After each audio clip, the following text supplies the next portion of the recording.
بالله من الشيطان الرجيم بسم الله الرحمن الرحيم وصلى الله على محمد وعلى آله الطيبين الطاهرين الذين أذهب الله عنهم الرجس وطهرهم تطهيرا اللهم صل على محمد وآل محمد ولعنة الدائمة الباقية على أعدائهم ومنكر فضائلهم وغاصب حقوقهم أجمعين من يوم عداوتهم إلى قيام يوم الدين أما بعد عباد الله أوصيكم ونفسي بتقوى الله فإن التقوى خير الزاد وبح المعاد وتنفع يوم لا ينفع فيه مال ولا بنون إلا من أتى الله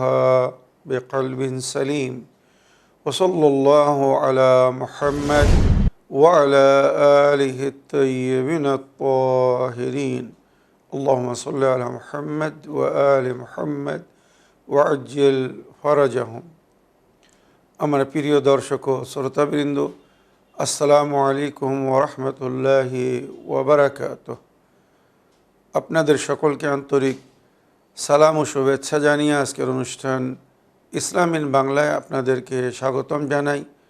আশা করি আপনারা যে যেখানে আছেন ভালো আছেন, কুশল ও মঙ্গলে আছেন, সুখে থাকুন, শান্তিতে থাকুন, সমস্ত প্রকারের দুঃখ কষ্ট থেকে মুক্তিতে থাকুন। আল্লাহ রব্বুল আলামিনের কাছে এই কামনা করি।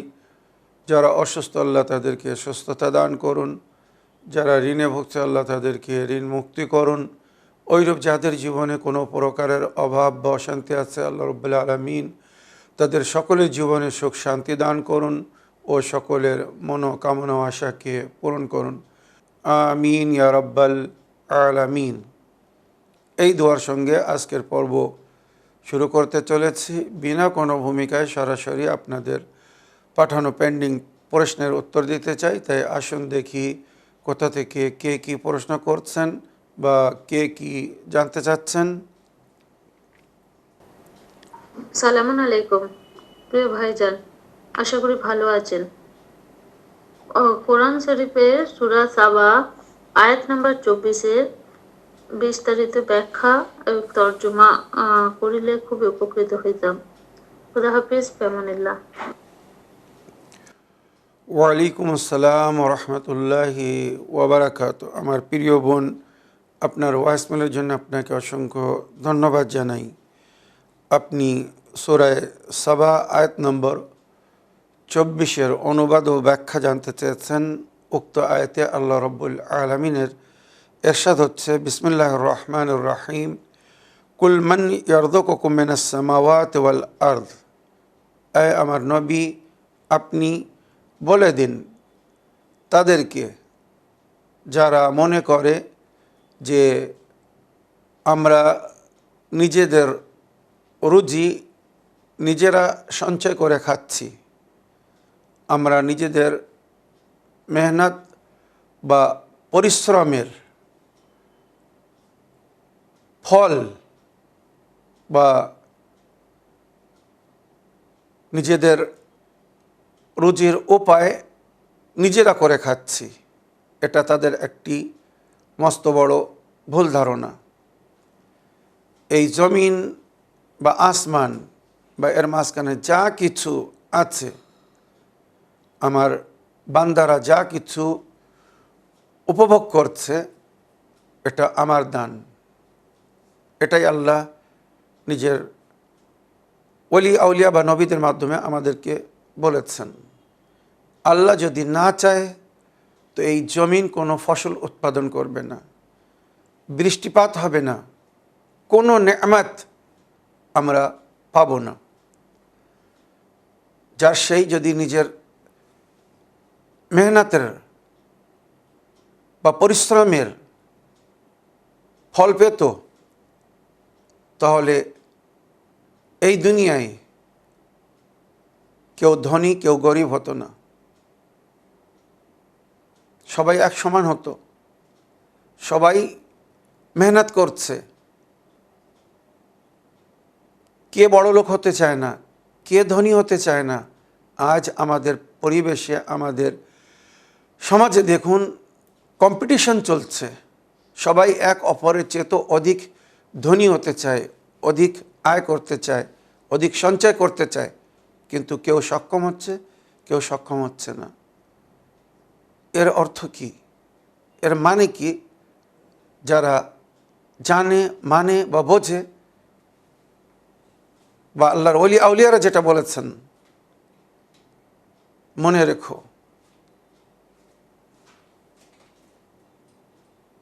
ওমাই ইয়াত্তাকিল্লাহ ইয়াজআল লাহু মাখরাজান ওয়া ইয়ারযুকহু মিন হাইসু লা ইয়াহতাসিব ওমাই ইয়াতাওয়াক্কাল আলাল্লাহ ফাহুয়া হাসবুহু ইন্নাল্লাহা বালিগু আমরিহি ক্বাদ জাআলা আল্লাহু লিকুল্লি শাইইন কাদরা। সূরা তালাক আয়াত নম্বর 2 এর মাঝখান থেকে শেষ পর্যন্ত, 3 এর শেষ পর্যন্ত পড়লাম। উক্ত আয়াতে আল্লাহ রাব্বুল আলামিন বলছে, এর তাফসীর আল্লাহর ওলি আউলিয়ারা বা নবীরা করেছেন, যে আল্লাহর ভয় করে চলে, ওমাই ইয়াত্তাকিল্লাহ ইয়াজআল লাহু মাখরাজান, আল্লাহ তার জন্য উপায় করে দেন, রাস্তা করে দেন। ওয়া ইয়ারযুকহু মিন হাইসু লা ইয়াহতাসিব, এমন জায়গা থেকে তাকে রুজি দান করেন যেটা হয়তো তার ধারণাও থাকে না। অনেক সময় আমরা বিনা পরিশ্রমে অনেক কিছু পেয়ে যাই, আবার অনেক অনেক সময় অনেক পরিশ্রম করেও আমরা সেই ফল পাই না যেটার আমরা আশা করি। মনে রাখবেন তো, এগুলো সব আল্লাহর হাতে। আল্লাহ যদি আমাদেরকে দেন আমরা পাবো, আর আল্লাহ যদি না দেয় কারোর দোয়ার ক্ষমতা নেই। কারণ বান্দা যদি নিজের পরিশ্রম বা নিজের মেহনতের ওপরে সব কিছু সঞ্চয় করতে পারতো, অর্জন করতে পারতো, তো বললাম দুনিয়ায় কেউ গরিব থাকতো না। সবাই নিজের জায়গায় চেষ্টা করছে, পরিশ্রম করছে, মেহনত করছে, সংঘর্ষ করছে, পরিস্থিতির সঙ্গে লড়াই করছে উত্তম রূপে সুন্দরভাবে জীবনযাপন করার জন্য, কিন্তু কেউ সক্ষম হচ্ছে, কেউ হচ্ছে না। এর মানে কি? আমরা যার জন্য চেষ্টা করছি সেটা পরিপূর্ণ আমাদের হাতে নয়। এই আয়াতেও কিন্তু তাই বলা হয়েছে। তো যে আয়াতটি পড়ছিলাম, এই আয়াতের ব্যাখ্যা করার জন্য সূরা তালাক আয়াত নম্বর 2, ওমাই ইয়াতাওয়াক্কাল আলাল্লাহ, যে আল্লাহর উপরে বিশ্বাস রাখে, ফাহুয়া হাসবুহু, সেই আল্লাহ তার জন্যে যথেষ্ট। ইন্নাল্লাহা বালিগু আমরিহি, খোদাবন্দে করিম আল্লাহ রাব্বুল আলামিন যেটা আপনার নসিবে লিখেছে আপনার কাছে পৌঁছে দিবে। মনে রাখবেন, আপনার নসিব আপনার থেকে কেউ কেড়ে নিতে পারবে না। একটা কথা আমরা সবসময় শুনি, বুজুর্গানরা বলেছেন, যেটা তোমার নসিবে লেখা তোমার কাছে পৌঁছে যাবে, তুমি পেয়ে যাবে। আর যেটা তোমার নসিবে লেখা নেই সেটা তোমার কাছে পৌঁছাবে না। আর যদিও পৌঁছায় কোনোভাবে চেষ্টা করে যদি তুমি পৌঁছে যাও তার কাছে, তো হয়তো সেটা চলে যাবে। এগুলো আল্লাহর ওলি আউলিয়ারা কেন বলেছেন এই সমস্ত আয়াতের ব্যাখ্যায়, যে তোমরা তোমাদের কাজ করো, পরিশ্রম করো, মেহনত করো, যার হুকুম কোরআন ও হাদিসের মধ্যে দেওয়া হয়েছে, তবে তোমার মেহনতের ফল, রেজাল্ট তোমার হাতে না, আল্লাহর হাতে। চাষিরা অনেক সময় চাষ করে, আপনারা দেখেছেন, বীজ বয়ে ফসল লাগায়, কিন্তু তেমন উৎপাদন হয় না যেমন সে আশা করে। আবার অনেক অনেক সময় কিছু চাষিরা খুব একটা পরিশ্রম করে না, মেহনত করে না, কিন্তু তারা যখন ফসল লাগায়, বীজ ছড়ায় বা বীজ বয়ে, তার এত সুন্দর রেজাল্ট পায়, মানে তারা নিজেরা বলে যে আমরা ভাবতেও পারিনি যে এত সুন্দর ফসল হবে বা এবছর এত সুন্দর ফসল পাবো। তো এগুলো কি বোঝাচ্ছে? এগুলো বোঝাচ্ছে যে এগুলো তাদের হাতে নয়, এগুলো আল্লাহ রাব্বুল আলামিনের কৃপা ও তার দয়া, তার মায়া।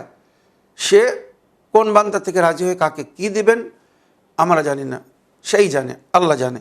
তো ওমাই ইয়াত্তাকিল্লাহ ইয়াজআল লাহু মাখরাজান ওয়া ইয়ারযুকহু মিন হাইসু লা ইয়াহতাসিব ওমাই ইয়াতাওয়াক্কাল আলাল্লাহ ফাহুয়া হাসবুহু ইন্নাল্লাহা বালিগু আমরিহি ক্বাদ জাআলা আল্লাহু লিকুল্লি শাইইন কাদরা। আল্লাহ সকলের জন্য একটি নির্ধারিত পরিমাণ রেখেছেন, যা নসিবে যেটা লেখা হয়েছে বা লিখেছেন সে সেটা পাবে। তো এই বিশ্বাস যদি আমরা নিয়ে চলি, আর এরপরে আমাদেরকে যেভাবে পরিশ্রম করতে বলা হয়েছে, মেহনত করতে বলা হয়েছে, সেইভাবে যদি আমরা মেহনত করি, আর আল্লাহ যদি আমাদের থেকে রাজি হন, তো নিশ্চয়ই আমাদের প্রয়োজনকে পুরো করবেন। এটা তার ওয়াদা, মনে রাখবেন, এটা আল্লাহর ওয়াদা। আল্লাহ ওয়াদা খেলাফ করেন, ইন্নাল্লাহা লা ইখলিফুল মিআদ। তবে রুজি নসিবে লেখা বলে আমি হাতের উপরে হাত ধরে বসে থাকব যে আল্লাহ যখন রুজি দেবেন বলেছেন তো রুজি এসে আমার মুখে চলে যাবে, এটা কিন্তু ভুল ধারণা। রান্না ভাতও যদি তুলে খাওয়ানো হয় বা কেউ যদি খাইয়ে না দেয় তো পেটে যাবে না।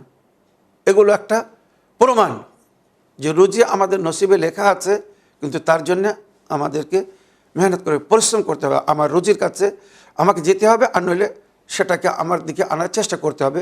এই প্রসেস, এই সিস্টেম যার মাধ্যমে আল্লাহ আমাদেরকে রুজি দিয়েছেন। তো এই আয়াতে আল্লাহ রাব্বুল আলামিন বলছেন, কুল মান ইয়ারযুকুকুম মিনাস সামাওয়াতি ওয়াল আরদ। আপনি তাদেরকে জিজ্ঞাসা করুন বা তাদেরকে বলুন যে কে জমিন ও আসমান থেকে তোমাদেরকে রুজি দিচ্ছে। আসমান থেকে যদি বৃষ্টিপাত না হয়, এই হাওয়া, প্রয়োজনীয় হাওয়া বা অক্সিজেন যদি গাছপালা বা ফসল বা মানুষ না পায়, মানুষ বেঁচে থাকতে পারবে না। উৎপাদন তো অনেক দূরের কথা। কুলিল্লাহ, আপনি তাদেরকে বলে দিন আল্লাহই আমাদেরকে রুজি দিচ্ছেন, আল্লাহই আমাদের বিষয়ে জানেন। ওয়া ইয়ানা ইন্না ওয়া ইয়াকুম লা আলা হুদা, আল্লাহ জানেন আমাদের মধ্যে এবং তোমাদের মধ্যে, মানে এইগুলো নবীকে আল্লাহ বলছেন তাদেরকে বলার জন্য যারা আল্লাহর প্রতি বিশ্বাস রাখে না বা ভুল বিশ্বাস রাখে, যেমন ইহুদ ও নাসারারা। তাদের কথা হচ্ছিল বা তারা বলছিল আমরা নিজেদের মেহনত বা নিজেদের সঞ্চয়ের উপরে বেঁচে আছি, এতে কারোর কোনো করুণা বা দয়া নেই। কিন্তু তাদের গ্রন্থের মধ্যে লেখা আছে আল্লাহর কৃপা বা করুণা যদি না হতো তোমরা কিছু করতে পারতে না, তোমরা 1 মিনিট বেঁচেও থাকতে পারবে না। এই নিঃশ্বাস ভিতরে যাচ্ছে, যদি বাইরে না আসে কাহিনী শেষ, বা বাইরে যাচ্ছে নিঃশ্বাস ছেড়েছি, যদি ভেতরে দ্বিতীয়বার নিঃশ্বাস না নিতে পারি কাহিনী খতম। তো আল্লাহ ছাড়া আমাদের কিছু করার নেই।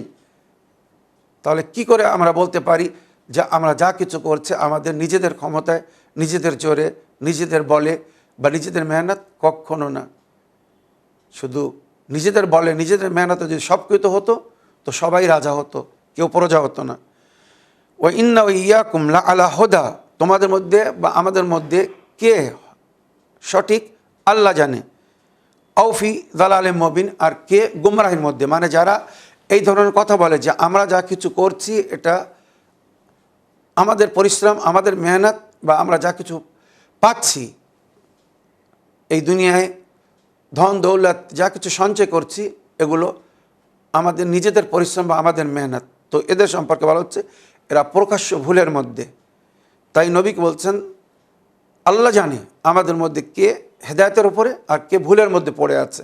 তো যারা আল্লাহর প্রতি বিশ্বাস রাখে আর আল্লাহর আদেশ অনুযায়ী জীবনযাপন করছে, আর আল্লাহ যেভাবে আমাদেরকে রুজি সঞ্চয় করার জন্যে, হালাল রুজি সঞ্চয় করার জন্যে মেহনত করতে বলেছেন, যদি আমরা সেগুলো করি তার মানে আমরা হেদায়েতের উপরে, সেই ডাইরেকশনের উপরে। এখানে হেদায়েত মানে মানে সেই নিদর্শনা, সেই ডাইরেকশনকে ফলো করা যেটা আল্লাহ আমাদেরকে দিয়েছেন জীবনযাপন করার জন্য, মনে রাখবেন।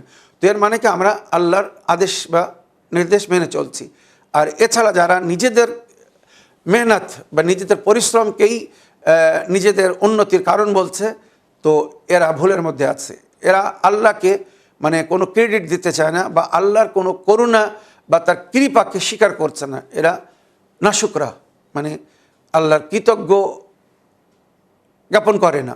তাই আল্লাহ এদের জন্য বলছেন এরা প্রকাশ্য ভুলের মধ্যে। এবারে এই আয়াতের ব্যাখ্যায় আমি এই সূরা সাবার আয়াত নম্বর 39 পড়তে চাই। দেখুন এত সুন্দরভাবে আয়াতের ব্যাখ্যা আয়াতের মাধ্যমে করা হয়েছে। কোরআনের বহু আয়াত অন্য আয়াতের ব্যাখ্যা করেছে। কুল ইন্না রাব্বি ইয়াবসুতু রিজকা লিমান ইয়াশাউ মিন ইবাদিহি, এই সেম সূরা সাবা আয়াত নম্বর 39 মনে রাখবেন। এই আয়াতটি খুব গুরুত্বপূর্ণ আয়াত। যাদের জীবনে রুজি রুটির অভাব আছে, সঞ্চয় করতে পারছে না, তাদের জন্য এই আয়াতটা কিন্তু খুব একটি সুন্দর উপায়। যদি প্রতিদিন কিছু সাদকা দেয় আর এই আয়াতের তেলাওয়াত করে, প্রতি ফরজ নামাজের পরে যদি এই আয়াতের তেলাওয়াত করে আর কিছু সাদকা দেয়, তো এই আয়াতের মধ্যে আল্লাহ বলছেন তোমরা যা কিছু আল্লাহর পথে খরচ করবে সে নিজের পিছনে খলিফা নিয়ে আসবে। খলিফা মানে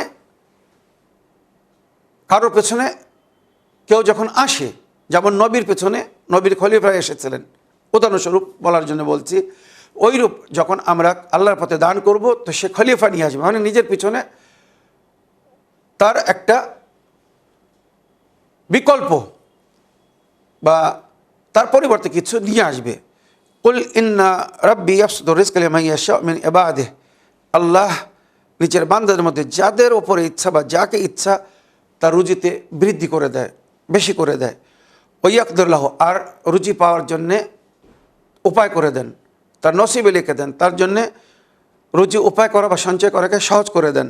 ওয়ামা আনফাকতুম মিন শাইইন ফাহুয়া ইখলিফুহু, আর যা কিছু তোমরা আল্লাহর পথে খরচ করবে সে নিজের পিছনে কিছু নিয়ে আসবে। এটা প্রকাশ্য রূপে কোরআন বলছে যে তোমরা যেটা আল্লাহর পথে খরচ করবে, এই দান খরচ, এই খায়রাত নিজের পিছনে নিয়ে আসবে। তো তোমরা অল্প খরচ করলেও সে যদি নিজের পিছনে কিছু নিয়ে আসে তো আশা করি যেটা খরচ করেছো তার থেকে বেছে নিয়ে আসবে।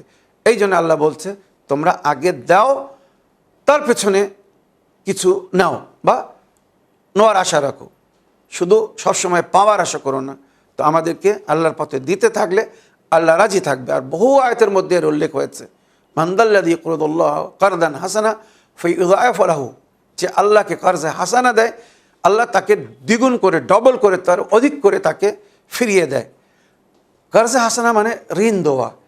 আল্লাহ কি দরিদ্র অভাবী যে আল্লাহ ঋণ চাচ্ছেন? না, এটা আল্লাহ নিজের জন্য চাচ্ছেন না, আল্লাহ নিজের বান্দাদের জন্য চাচ্ছেন। অর্থাৎ বান্দাদের মধ্যে কেউ যদি দরিদ্র হয়, অভাব হয়, তাকে দোয়া মানে আল্লাহকে দোয়া। তাই একটা কথা আমি সবসময় বলি, আপনারা শুনেছেন, দেনেওয়ালা হাত भी अल्लाह का होता है, लेने वाला हाथ भी अल्लाह का होता है, बंदा सिर्फ एक जरिया और वसीला होता है। মানে যে হাত দিচ্ছে আর যে হাত নিচ্ছে উভয় আল্লাহরই হাত। আল্লাহ যদি না দেয় আমরা কোথা থেকে দেব? তো মনে রাখবেন, আমরা আল্লাহর পথে যখন দেব তো আল্লাহও রাজি খুশি হয়ে আমাদেরকে দিবেন। তাই এই আয়াতের মধ্যে পরিষ্কার আল্লাহ রাব্বুল আলামিন ওমা আনফাকতুম মিন শাইইন ফাহুয়া ইখলিফুহু, যা কিছু আল্লাহর পথে খরচ করবে সেটা নিজের পিছনে নিয়ে আসবে। ওমা তুকদ্দিমু লিআনফুসিকুম মিন খাইরিন তাজিদুহু ইনদাল্লাহ, যা কিছু আল্লাহর পথে আগে থেকে পাঠিয়ে রাখবে, দিয়ে থাকবে, সেটা উপস্থিত পাবে। তো আমরা যেভাবে দেবো সেইভাবে পাবো, দিলে পাবো। যদি আমি ব্যাংকে কিছু না রাখি ব্যাংক আমাকে কিছু দিবে? তো যেমন দুনিয়ার ব্যাংকে খাতা না থাকলে বা জমা না করলে পাওয়া যাবে না, ওইরূপ আল্লাহর ব্যাংকে যদি খাতা না খোলেন বা সেখানে যদি জমা না করেন তো কিছু পাওয়ারও আশা করবেন না। আশা করি এই যে ব্যাখ্যা বললাম এটা স্মরণে রাখবেন। আল্লাহ রাব্বুল আলামিন বলছেন সূরা সাবা আয়াত নম্বর 29, কুল ইন্না রাব্বি ইয়াবসুতু রিজকা লিমান ইয়াশাউ মিন ইবাদিহি, আল্লাহ নিজের বান্দার মধ্যে যার ইচ্ছে তার রুজিতে বৃদ্ধি করে দেন। ওয়াইয়াকদির লাহু, আর তার জন্য উপায় করে দেন বা সহজ করে দেন বা তার নসিবে রুজি লিখে দেন। ওমা আনফাকতুম মিন শাইইন ফাহুয়া ইখলিফুহু, যা কিছু আল্লাহর পথে খরচ করবে সে নিজের পিছনে কিছু নিয়ে আসবে। ওয়া হুয়া খায়রুর রাযিকিন, আর আল্লাহ অতি সুন্দর রুজিদায়ক।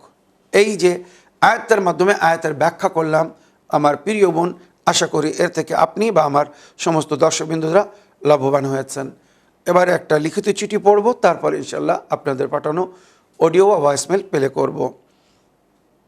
আসসালামু আলাইকুম, জনাব মাওলানা সাবির রেজা সাহেব, আমি নদিয়া জেলা থেকে সুরাজ শেখ বলছি। মাওলানা সাহেব, আমার প্রশ্ন হলো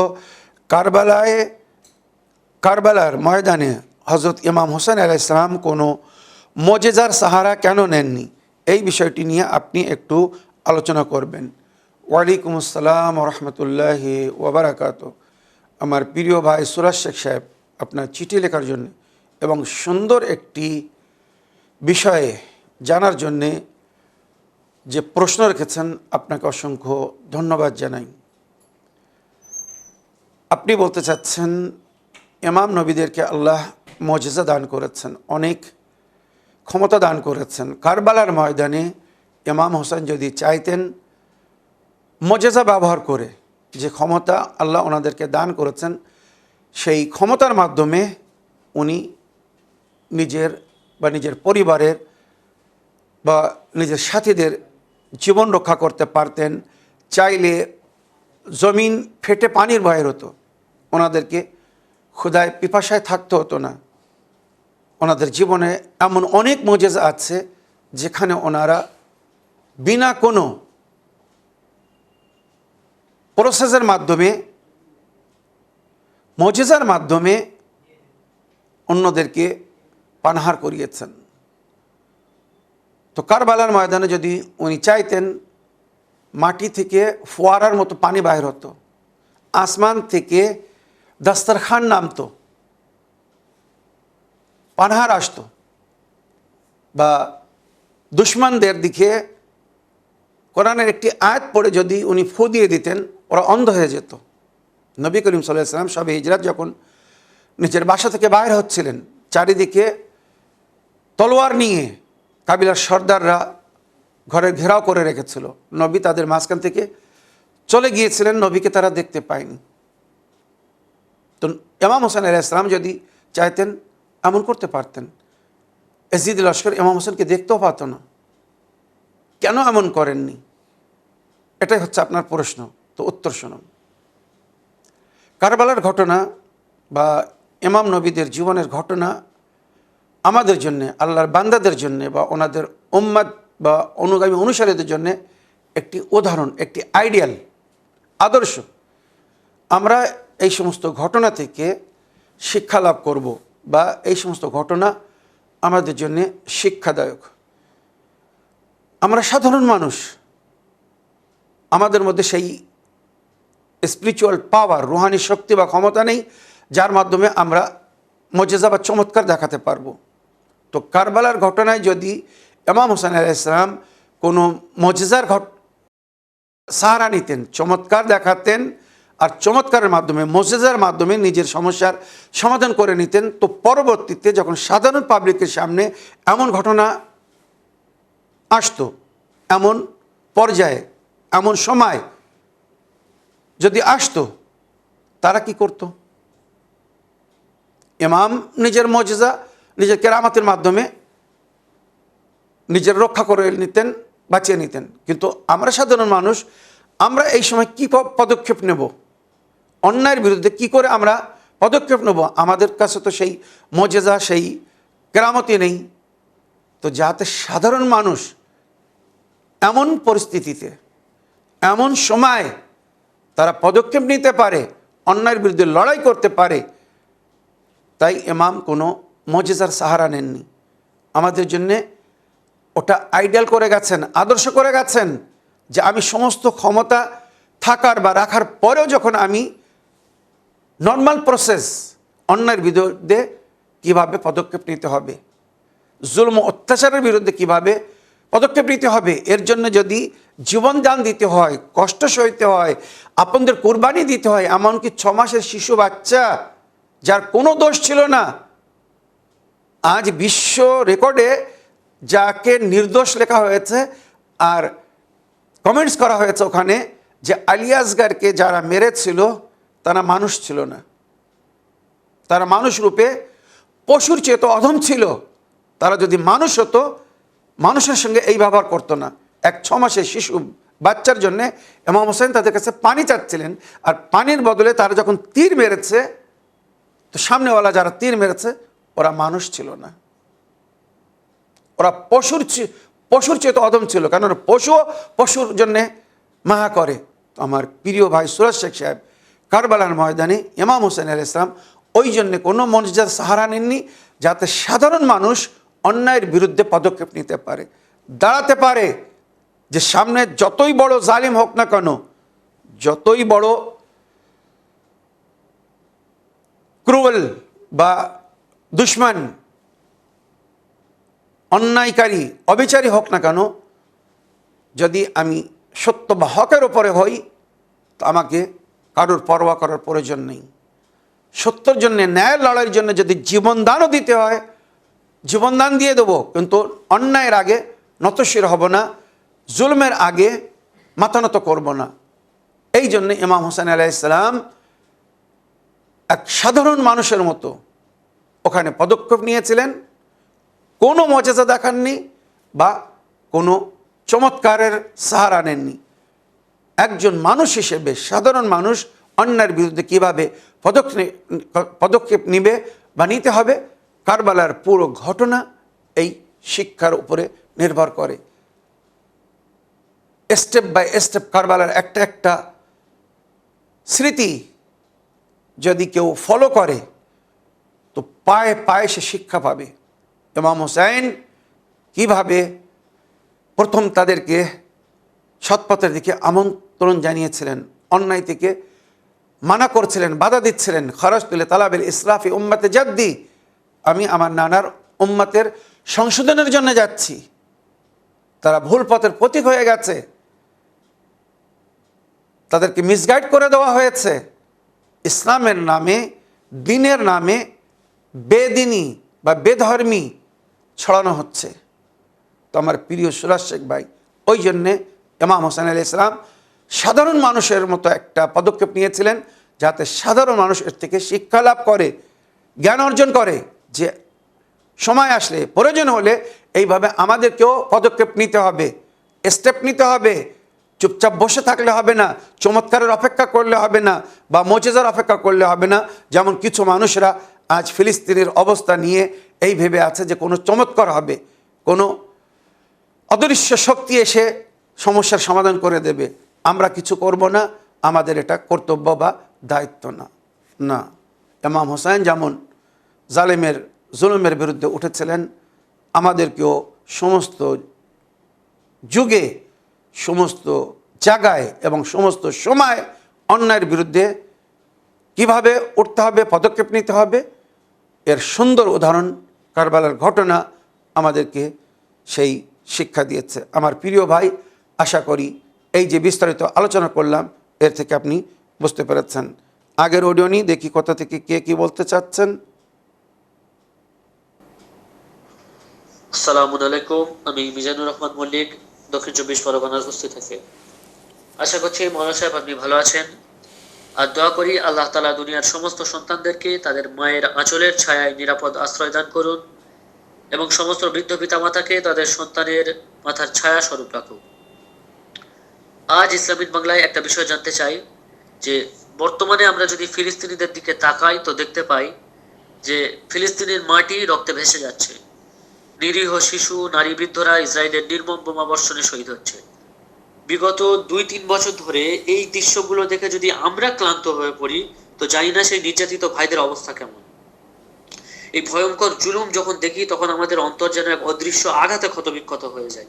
তাই আপনার কাছে আমার প্রশ্ন যে দুয়া, দান, সদকা ও শান্তিপূর্ণ প্রতিবাদের বাইরে গিয়ে আমরা আর কি করতে পারি সাধারণ মুসলমানরা, এবং এই জালিমদের বিরুদ্ধে গিয়ে আরো কি কি ব্যক্তিগত ও সম্মিলিত ইসলাম সম্মত পদক্ষেপ আমরা নিতে পারি। এবং এর সাথে সাথে মৌলানা সাহেব এটাও জানাবেন বর্তমান বিশ্বের মুসলিম রাষ্ট্রগুলোকে এক হয়ে সম্মিলিতভাবে কি কি পদক্ষেপ নেওয়া উচিত এই জুলুমকে রোখার জন্য, আর যাদের হাতে ক্ষমতা থাকা সত্ত্বেও তারা এই জুলুমকে বন্ধ করছে না, কিয়ামতের দিন তাদের অবস্থা ও পরিণতি কেমন হবে সে সম্পর্কে যদি জানাতেন উপকৃত হতাম। ভালো থাকুন, সুস্থ থাকুন। সালামু আলাইকুম, জাযাকাল্লাহু খাইরান। ওয়ালাইকুম আসসালাম রহমতুল্লাহি ওয়াবারাকাতু। আমার প্রিয় ভাই মিজানুর রহমান, আপনার ভয়েসমেলের জন্য এবং এই ভয়েসমেলের মাধ্যমে আপনি যেটা জানতে বা বুঝতে বা বোঝাতে চাচ্ছেন, আপনাকে অসংখ্য ধন্যবাদ জানাই। আমার প্রিয় ভাই, আমি কোরআন ও হাদিস বা নবী করিম সাল্লাল্লাহু আলাইহি সাল্লামের তালিমাতের মাধ্যমে, আহলে বায়াতের শিক্ষার মাধ্যমে আপনার প্রশ্নের উত্তরে শুধু এতটুকু বলবো, जब किसी कौम या फ़र्द पर जुल्म हो तो उसके 3 जिम्मेदार होते हैं। হাদিস বলছে, নবী বলেছেন বা আহলে বায়াত বলেছেন, যখন কোনো ব্যক্তি বা কোনো জাতের উপরে জুলুম হয় তো তার জন্য 3 জন দোষী হয়। এক, जुल्म करने वाला जालिम, যে जुल्म করছে সেই জালিম দোষী। दूसरे, बगैर एहतजाज के खामोशी से जुल्म सहने वाला मजलूम, সেই মজলুমও দোষী হবে যে বিনা প্রতিবাদে যদি জুলুম সহন করতে থাকে। তার মানে কি, সে জালিমকে আশ্রয় দিচ্ছে, জুলুমকে আশ্রয় দিচ্ছে, আর জুলুমকে বৃদ্ধি হওয়ার সুযোগ দিচ্ছে বা জালিমকে আরও বড় জালিম হওয়ার সুযোগ দিচ্ছে। তো বিনা প্রতিবাদে, বিনা এহতেজাজ করে যদি সে চুপচাপ নীরবে জুলুম সয়ে যায়, এও ওই জালিমের সাথী গণ্য হবে। মনে রাখবেন, হাদিস এইভাবে বলছে। আর তৃতীয়, তারা এই জুলুমের সঙ্গী সাথী বা জালিমের সঙ্গী সাথী গণ্য হবে যাদের সামনে জুলুম হচ্ছে তারা দেখছে, তারা পদক্ষেপ নিতে পারে জুলুমের বিরুদ্ধে। যেভাবে পদক্ষেপ নিতে হয় বলা হয়েছে কোরআন হাদিসে, জান মাল বা জবান দিয়ে, যদি তিনটের মধ্যে কোনো একটা প্রসেস বা পদ্ধতির মাধ্যমে যদি পদক্ষেপ না নেয়, তার মানে এ জুলুমের সাথ দিচ্ছে, এরা সবাই পরকালের সাজা পাবে। এবারে আপনি যাদের কথা বলছেন, ফিলিস্তিনের মজলুমদের কথা, তো আমি এখানে বেদনাস্বরূপ কিছু কথা বলতে চাই। আপনি এ বিষয়ে জানতে চেয়েছেন যে আমাদের কর্তব্য বা দায়িত্ব কি। দোয়া, দানি, দান, খয়রাত যা কিছু আমরা করছি নিজের জায়গায়, তাছাড়া বড় স্টেপ বা পদক্ষেপ নেওয়ার জন্য আমাদের কি করা উচিত এই অন্যায়ের বিরুদ্ধে, এই জুলুমের বিরুদ্ধে। তো আমার প্রিয় ভাই, সর্বপ্রথম জবান। জান না দিতে পারো, মাল দাও, মাল দিয়ে মজলুমদের মদত করো, জালিমের বিরুদ্ধে একটা শক্তি তৈরি করো, যারা লড়ছে তাদের সাথ দাও অর্থ দিয়ে। যদি সেটা না করতে পারো, কমসে কম আওয়াজ তোলো, অন্যায়ের বিরুদ্ধে আওয়াজ তোলো, মজলুমদের পাশে দাঁড়াও। তোমার ভয়েস একটি মরাল সাপোর্ট হবে মজলুমদের জন্য। চুপ থাকো না। চুপ থাকা মানে জালিমকে সমর্থন দেওয়া বা জুলুমের আগে নতশির হওয়া। এবার আপনি যে বলছেন মুসলমান রাজা, বাদশাহ বা শাসক যারা এখন রাজত্ব করছে, এদেরকে কি করা উচিত, কি পদক্ষেপ নেওয়া উচিত। আমার প্রিয় ভাই, এই বেদনা, এই কষ্ট আমি কাকে বলবো। আপনি যাদেরকে বলছেন জালিমের বিরুদ্ধে পদক্ষেপ নিতে, মজলুমদের পাশে দাঁড়ানোর জন্যে, ফিলিস্তিনির মজলুমদের পাশে দাঁড়ানোর জন্যে আপনি ভেতরের খবর রাখেন না। পরিপূর্ণভাবে এই মুনাফিকরা জালিমদের সাথ দিচ্ছে, মজলুমদের জায়গায় জালিমদের সাথ দিচ্ছে। কেন জানেন? আর এগুলো আর লুকিত নেই, মানে এখন প্রকাশ্য রূপে তাদের মুখ থেকে বাইরে হচ্ছে। তাদের মোল্লা, দরবারি মৌলবীরাও বলছে যে আমাদের জন্যে ইহুদ ও নাসারারা উত্তম। তো এবারে যারা এই সত্য মুসলমানদের বিরুদ্ধে জালিমদের সাথ দিচ্ছে, বা কুফার মুশরিকিন বলুন বা ইহুদ নাসারা বলুন, তাদের সাথ দিচ্ছে, এদের পরিণাম কি হবে আপনি জানতে চেয়েছেন।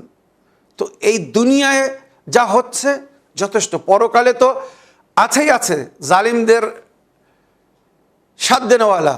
এদা রাদিয়া বিফি'লি কওমিন হুশিরা মাহুম, হাদিস বলছে যদি কেউ কোনো জাত বা দল বা কওমের কার্যকর্ম থেকে রাজি হয়, তো আল্লাহ তাদেরকে তাদের সঙ্গে গণ্য করবে। নেক কাজে যদি রাজি হয়, নেকির সঙ্গে গণ্য হবে।